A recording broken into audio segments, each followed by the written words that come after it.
우리는 계속해서 사도행전을 통해 주님이 꿈꾸시는 교회, 주님이 소망하는 교회를 우리도 함께 꿈꾸며 나아갑니다. 지난주 사도행전 이야기는 1차 선교 여행이었습니다. 이제 복음이 유대인을 넘어 이제 이방인들까지도 전파되는, 확장되는 놀라운 역사가 안디옥 교회를 통해 일어나게 됩니다. 안디옥 교회는 세상에서 절대로 서로 어울릴 수 없는 사람들이 은혜 받아 하나됨을 누린 놀라운 교회입니다. 이런 안디옥 교회 성도들을 향해 세상은 그리스도인이라고 그렇게 부르기 시작합니다. 안디옥 교회는 모든 민족으로 제자 삼는 비전을 품고 성령의 역사 가운데 바울과 바나바를 선교사로 파송하게 됩니다. 이제 1차 선교 여행을 통해 예루살렘과 온 유대와 사마리아를 넘어 땅끝까지 복음이 증거되는 놀라운 선교의 역사가 시작되게 됩니다. 이제 오늘 우리가 살펴볼 사도행전의 이야기는 예루살렘 공회입니다. 공회란 어떤 중요한 안건을 의논하며 처리하기 위해 모인 공적인 회의를 의미합니다. 이제 안디옥 교회를 통해 복음이 이방인들 가운데 급속도로 확산되어집니다. 예수 그리스도를 믿고 그리스도인이 되어 이방인 교회들이 곳곳 지역마다 세워지게 됩니다. 근데 여기서 문제가 하나 발생하게 됩니다. 근데 이 문제가 상당히 심각한 문제였기에 안디옥 교회 자체적으로 해결할 수 없습니다. 그래서 예루살렘 회의에, 예루살렘 교회에 도움을 구하게 됩니다. 그렇게 해서 모인 회의가 바로 예루살렘 공회가 됩니다. 그렇다면 안디옥 교회 문제는 무엇이었는지, 예루살렘 공회를 통해 이 문제는 어떻게 처리됐는지, 그 결과는 우리에게 어떤 의미를 주는지 우리가 함께 말씀으로 나눠보기를 원합니다. 이제 함께 오늘 사도행전 말씀 가운데 들어가 보도록 하겠습니다. 오늘 본문의 배경은 이미 말씀드린 대로 안디옥 교회가 됩니다. 안디옥 교회는 최초로 이방인에게 복음을 전했던 교회입니다. 이방인들에게 복음을 전하다 부흥을 경험한 교회입니다. 그래서 안디옥 교회의 대부분은 유대인이 아닌 이방인들로 구성되어 있었습니다. 안디옥 교회는 차별 없이 모든 민족으로 제자 삼았던 교회입니다. 그리고 하나님께서 안디옥 교회를 기뻐하십니다. 그리고 이 안디옥 교회 같은 교회가 예수님께서 꿈꾸시는 교회의 모습입니다. 예수님이 꿈꾸시는 교회는 어떤 교회입니까? 차별 없는 교회입니다. 이것이 오늘 우리가 기억해야 될 말씀의 키포인트가 됩니다. 오늘 말씀의 키포인트 같이 한번 믿음으로 고백하십니다. 예수님이 꿈꾸시는 교회는 차별 없는 교회입니다. 차별이란 무엇입니까? 차별이란 개인이나 집단의 특성을 이유로 부당하게 구별하여 대우하는 행위를 말합니다. 우리는 소수민족으로 이민자로 살아가면서 미국에서 한 번 정도는 차별 대우를 경험했을 것입니다. 그래서 최근에 이제 한 3학년 여자아이가 올린 영상이 화제가 되었는데, 이 영상이 우리 이민자들의 마음을 뭉클하게 해 주었습니다. 이 화제 영상은 다름 아닌 김밥에 관한 영상이었다 그럽니다. 이 영상에서 에이블이라는 학생은 자신이 다니는 초등학교에 당당하게 김밥 재료를 가져가게 됩니다.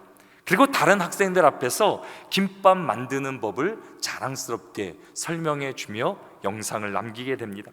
그리고 왜 김밥을 좋아하냐는 다른 사람들의 질문에 김과 밥의 조합이 좋아요, 정말 맛있어요 라고 이렇게 대답을 했다라고 합니다. 근데 왜 이 에이블의 영상이 우리 이민자들의 마음을 울렸습니까? 왜냐하면 이민 초창기만 해도 우리 이민자들 음식 때문에, 문화 때문에 심한 차별과 놀림을 당했기 때문입니다. 한 이민자는 이 영상을 보면서 자신 어렸을 때를 이렇게 떠올리게 됐다 그럽니다. 학교에 김밥을 점심으로 싸갔는데 친구들이 먹고 싶다 그래서 하나씩 나눠줬다 그럽니다. 그런데 친구들이 한 입을 먹어보더니 역겹다고 다 그 김밥을 뱉었다라고 그럽니다. 그날부터는 한국 음식이 너무 창피해서 엄마한테 샌드위치로 점심을 싸달라 그렇게 요청했다 그럽니다. 근데 그때 받은 상처가 아직까지 어른이 되었는데 남아있는 것입니다. 그런데 이 아이의 에이블이라는 학생의 영상을 보고 마음에 많은 위로와 치유를 받았다라고 그렇게 고백합니다. 이 차별이라는 것은 참 나쁜 것입니다. 악한 것입니다. 차별은 하나님의 뜻이 아닙니다. 성경은 인간이 하나님의 형상으로 지음받았다라고 그렇게 우리에게 가르쳐 줍니다. 그래서 모든 사람은 존중받아 마땅하고 교회는 차별 없이 예수 그리스도의 사랑을 전해야 될 의무가 있습니다. 사랑하는 성도 여러분, 저는 우리 충현선교교회가 차별 없이 활짝 열려있는 교회가 되기를 주님의 이름으로 축원합니다. 세상에 힘들고 어려운 사람들, 고통당하고 환난당한 사람들, 세상에서 정말 포기했다고, 세상에서 정말 아무런 소망 없는 사람들이 저희 교회에 와서 저희 성도들을 통해, 우리 교회를 통해 예수님을 만나고 다시 한번 소망을 발견할 수 있는 일들이 매주 일어났으면 좋겠습니다. 예수님은 자신이 세상에 오신 이유를 우리에게 이렇게 알려줍니다. 마가복음 2장 17절입니다. 건강한 자에게는 의사가 쓸데없고 병든 자에게라야 쓸데있느니라. 나는 의인을 부르러 온 것이 아니요 죄인을 부르러 왔노라. 주님이 이 땅에 오신 이유는 죄인을 부르러 오신 것입니다. 교회는 완전한 사람들이 모인 곳이 아닙니다. 교회는 세상의 죄인들이 하나님을 만나고 은혜를 경험하는 곳이 바로 교회라는 곳입니다. 예수님이 꿈꾸시는 교회는 그 어느 누구나 와서 하나님을 만나고 은혜를 경험할 수 있는 교회, 그것이 예수님이 꿈꾸시는 교회입니다. 예수님이 꿈꾸시는 교회는 차별 없는 교회입니다. 저는 우리 충현선교교회가 차별 없이 서로를 용납하고 사랑으로 충만한 교회가 되기를 주님의 이름으로 축원합니다. 예수님이 꿈꾸시는 교회를 우리가 나가기 위해서는 우리는 오늘 본문을 통해 세 가지를 기억해야 합니다. 우리가 기억해야 하는 첫 번째 포인트는 이것입니다. 우리가 사는 세상에는 차별이 존재한다라는 것입니다. 이것이 우리가 기억해야 할 첫 번째 포인트가 되는데요, 같이 한번 읽어보십니다. 우리가 사는 세상에는 차별이 존재합니다. 우리가 사는 세상에는 분명히 차별이 있습니다. 세상도 차별의 문제를 인식합니다. 그리고 차별의 문제를 해결해 보려고 부단히 세상은 노력합니다. 인종 간의 갈등, 세대 간의 갈등, 빈부 간의 갈등, 이념 간의 갈등. 하지만 세상은 문제를 해결하면 해결할수록 더 이 양극화는 더 심각해집니다. 그리고 차별의 문제는 더욱더 악화됩니다. 왜냐하면 이 차별의 문제는 단순한 사회적인 문제가 아니기 때문입니다. 이 차별의 문제는 영적인 문제입니다. 더 나아가 이 차별의 근본적인 문제는 인간의 죄에 있습니다. 그리고 이 차별의 문제는 세상에 있는 것뿐만이 아니라 교회 안까지 스며들어 오게 됩니다. 오늘 본문의 안디옥 교회 문제도 바로 이 차별의 문제였습니다. 그리고 이 차별의 문제는 교회의 본질을 깨트리려고 합니다. 오늘 보면 사도행전 15장 1절 말씀은 이렇게 기록합니다. 어떤 사람들이 유대로부터 내려와서 형제들을 가르치되 너희가 모세의 법대로 할례를 받지 아니하면 능히 구원을 받지 못하리라 하니. 오늘 본문은 어떤 사람들이 유대로부터 내려왔다라고 시작합니다. 여기서 유대란 예루살렘 교회를 의미합니다. 예루살렘 교회는 최초의 교회이자 우리 안디옥 교회 모체가 되는 교회입니다. 예루살렘 교회에서 왔다라는 것은 이들에게 어느 정도 영향력이 있다라는 의미를 말합니다. 그런데 이들이 뭐라고 주장합니까? 할례를 받지 않으면 능히 구원을 받지 못한다. 안디옥 교회 성도들의 대부분이 누구입니까? 이방인입니다. 할례에 대해 들어보지도 못했을 것입니다. 이들이 그리스도인이 된 이유는 단 하나, 예수 그리스도 때문입니다. 안디옥 교회 성도들은 예수 그리스도께서 자신의 죄를 위해 십자가에 달려 돌아가신 것을 믿고 예수 그리스도를 구세주로 믿음으로 구원을 받았습니다. 오직 믿음으로 구원을 받았는데 이제 와서 구원이 없다니 얼마나 황당하고 심각한 문제입니까? 이로 인해 안디옥 교회 성도들은 큰 혼란에 빠지게 됩니다. 근데 문제의 파장은 여기서 멈추지 않고 더 깊게 또 심각해집니다. 그 당시 심각성을 바울은 이렇게 설명합니다. 갈라디아서 2장 12절 말씀입니다. 야고보에게서 온 어떤 이들이 이르기 전에 게바가 이방인과 함께 먹다가 그들이 오매 그가 할례자들을 두려워하여 떠나 물러가매 남은 유대인들도 그와 같이 외식함으로 바나바도 그들의 외식에 유혹되었느니라. 여기 나오는 게바는 베드로를 의미합니다. 베드로는 초대교회의 가장 존경받는 리더 중에 한 명이었습니다. 그 베드로가 안디옥 교회를 방문하게 됩니다. 그리고 베드로는 처음에는 이방인 성도들과 잘 지냅니다. 잘 어울립니다. 식사도 같이 하고 교제도 같이 합니다. 그럼 베드로의 태도가 한순간 180도 바뀌게 됩니다.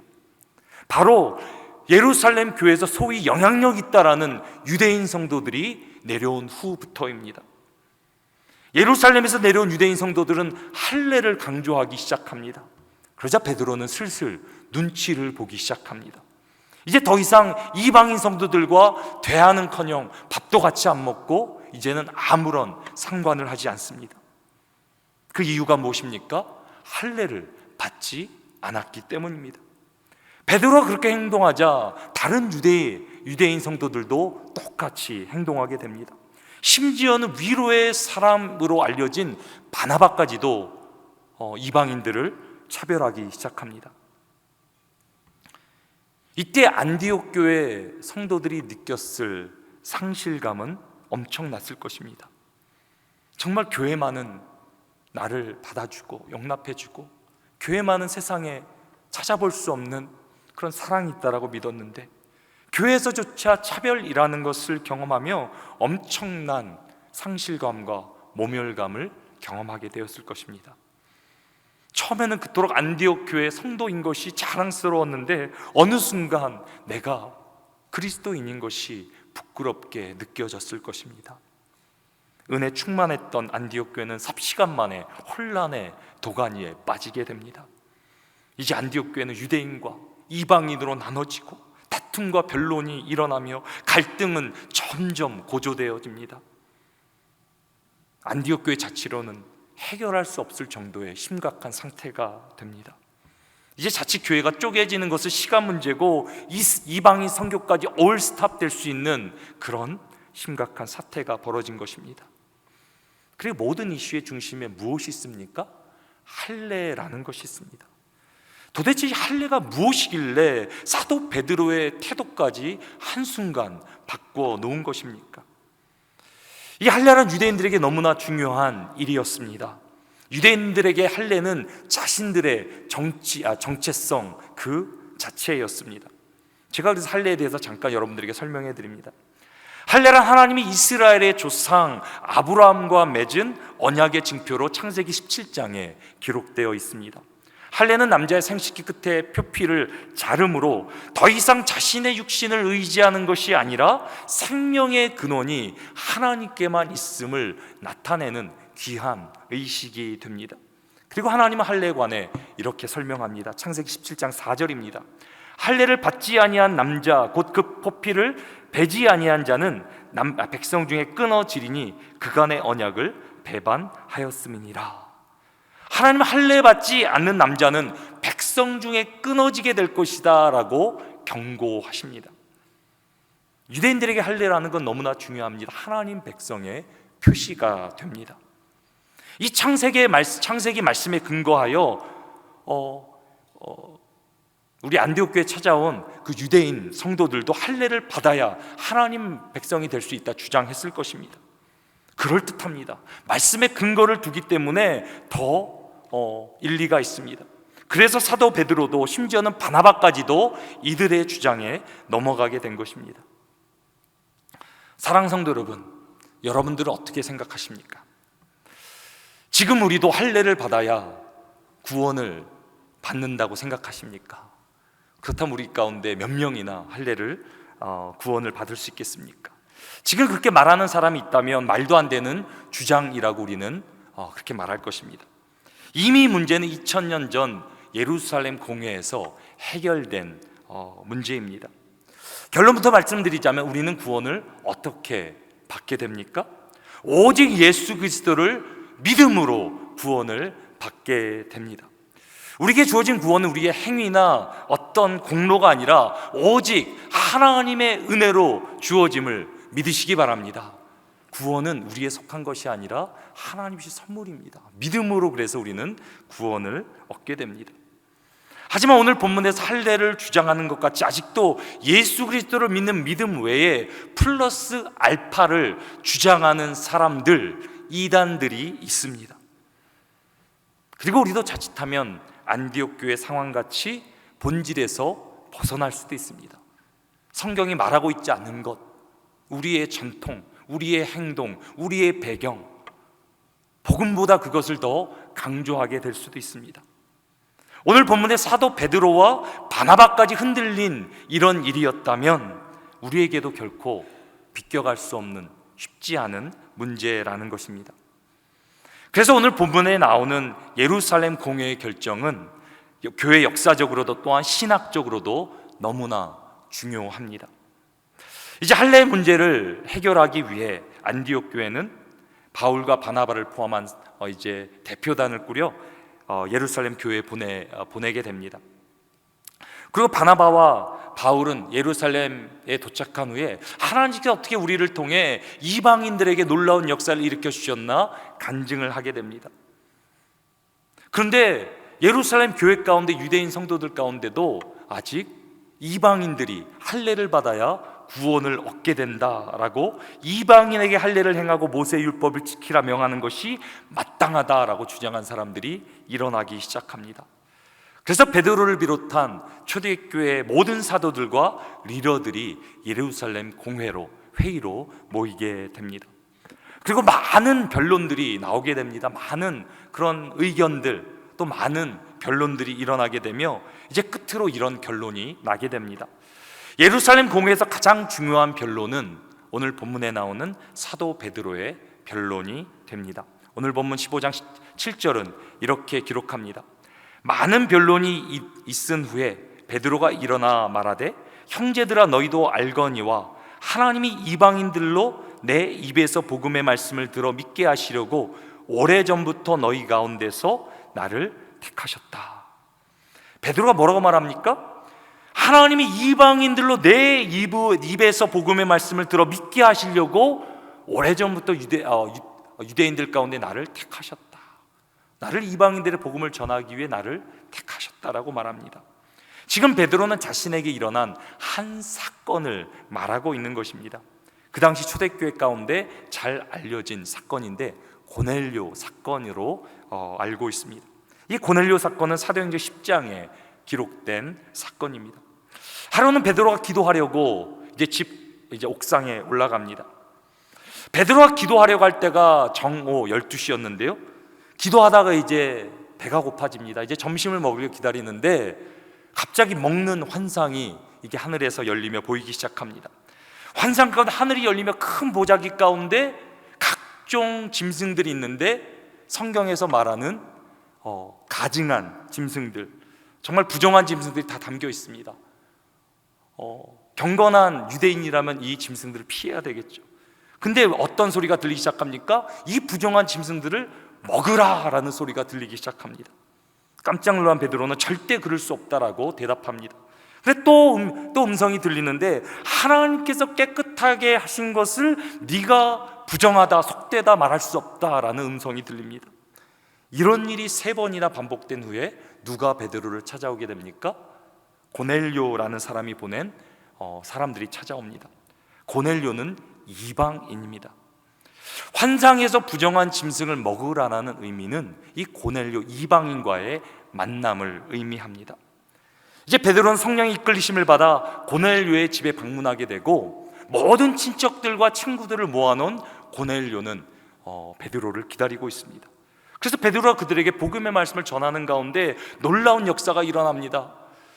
유대인에게만 성령이 임한 줄 알았는데 이방인들 가운데, 할례를 받지도 않은 이방인들 가운데 갑자기 성령의 충만한 역사가, 임재가 임하게 되는 것입니다. 베드로는 깜짝 놀랍니다. 이방인에게까지 성령이 임하다니. 왜 베드로가 놀라게 됩니까? 왜냐하면 성령의 임치심은 구원받은 백성의 가장 확실한 증거라고 구약이 약속하기 때문입니다. 사도 바울은 아브라함이 받은 할례를 믿음으로 된 의로 인친 것이라고 말합니다. 제가 다시 한번 말씀드립니다. 이 할례라는 것을 믿음으로 된 의를 인친 것이라고 말합니다. 이것이 너무 중요한 부분이기 때문에 우리 로마서 4장 11절 말씀 같이 한번 읽어보도록 하겠습니다. 같이 읽겠습니다. 그가 할례의 표를 받은 것은 무할례 시에 믿음으로 된 의를 인친 것이니 이는 무할례자로서 믿는 모든 자의 조상이 되어 그들도 의로 여기심을 얻게 하려 하심이라. 아브라함이 받은 할례에 대해서 말하고 있는데요, 아브라함이 받은 할례가 무엇입니까?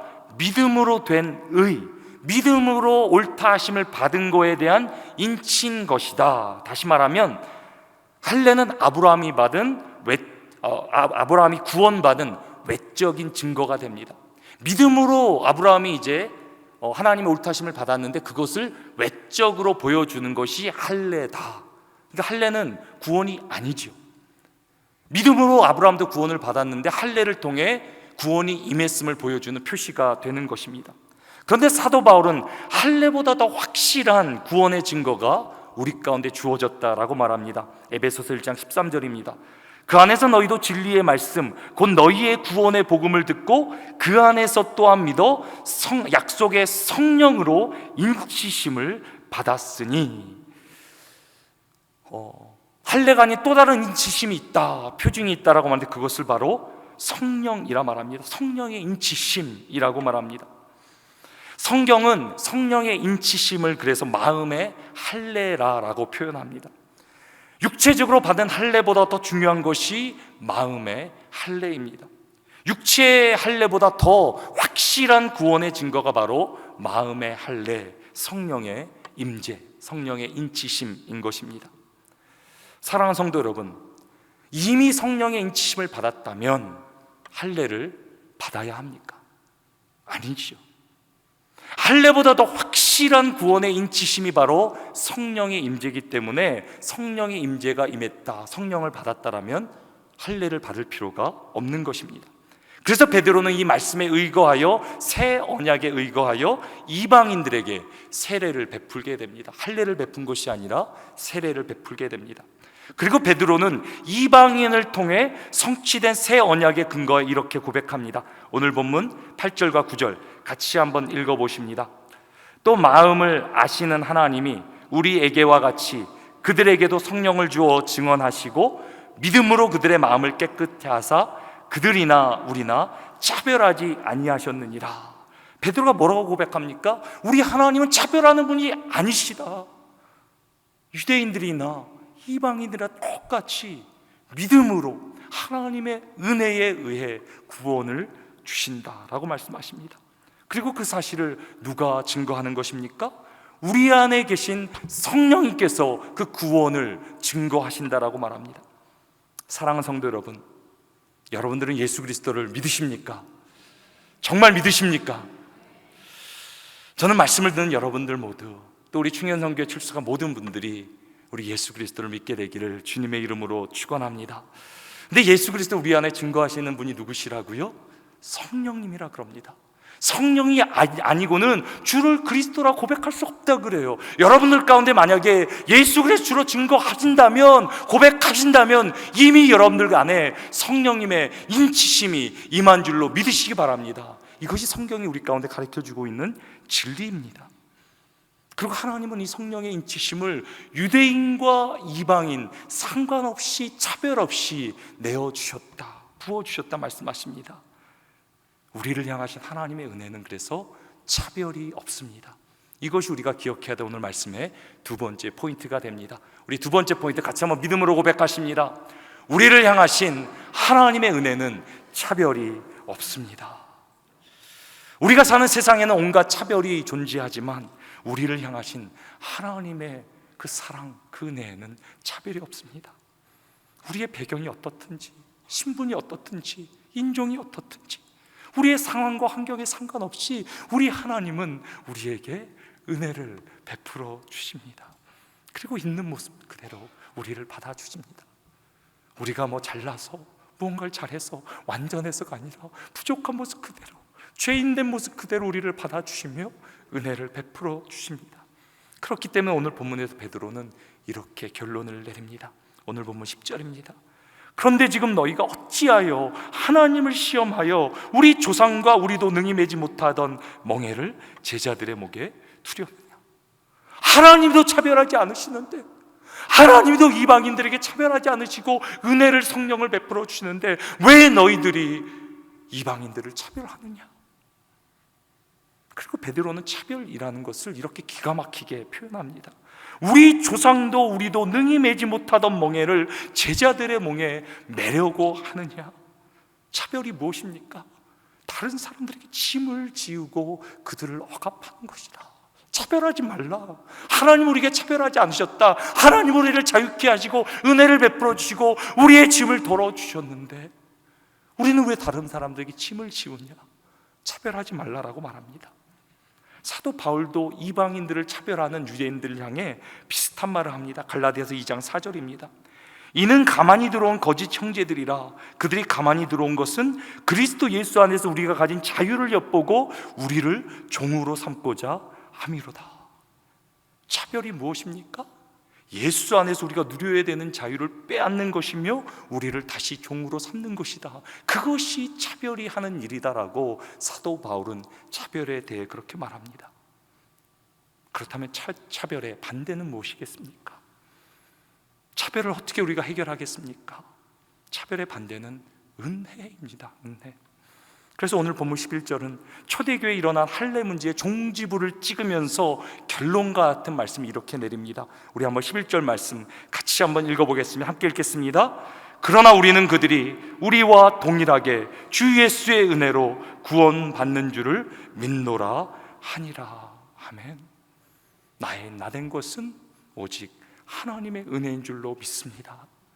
우리가 때로 교회 가운데 직분이 있고 우리의 배경이 있고 신분이 있지만 그것이 우리를 우리되게 한 것이 아니라 오직 하나님의 은혜가 우리에게 구원을 이루며 하나님 자녀가 되게 하셨습니다.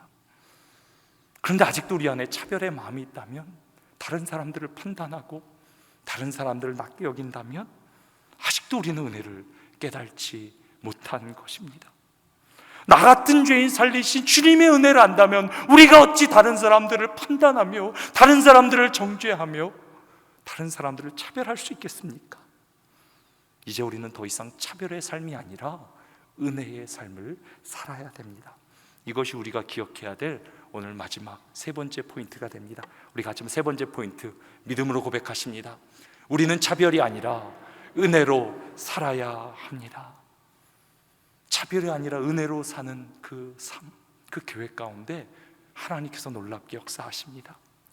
초창기 우리 한국교회 가운데 놀라운 성령의 역사가 임했던 것은 한국교회가 안디옥 교회 같이 차별 없는 교회로 시작했기 때문입니다.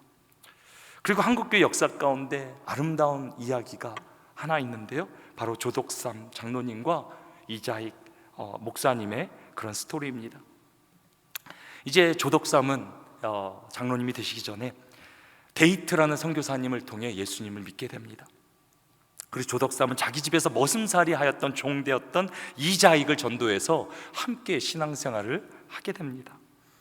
이렇게 머슴을 이렇게 전도하고 함께 신앙생활하는 그 자체도 정말 놀라운 거죠. 근데 두 사람은 1905년 함께 세례를 받고 이어 함께 집사가 되고, 그 당시 영수라는 그런 직분이 있었는데요, 영수라는 직분을 받게 됩니다. 그리고 함께 금산교회를 세우게 됩니다. 지금도 이렇게 터가 남아 있습니다. 그리고 1907년 금산교회 첫 번째로 장로 선거가 일어나게 됩니다.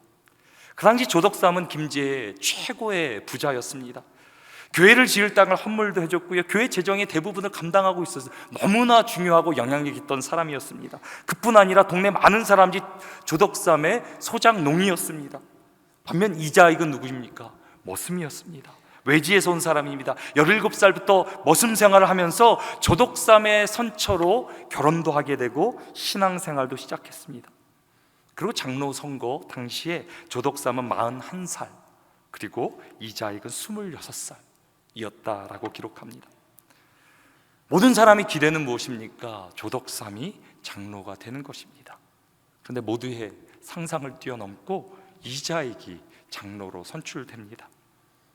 그 당시로 봤을 때 신분을 뛰어넘고 지역 차별을 뛰어넘는 파격적인 그런 일이 일어난 것입니다.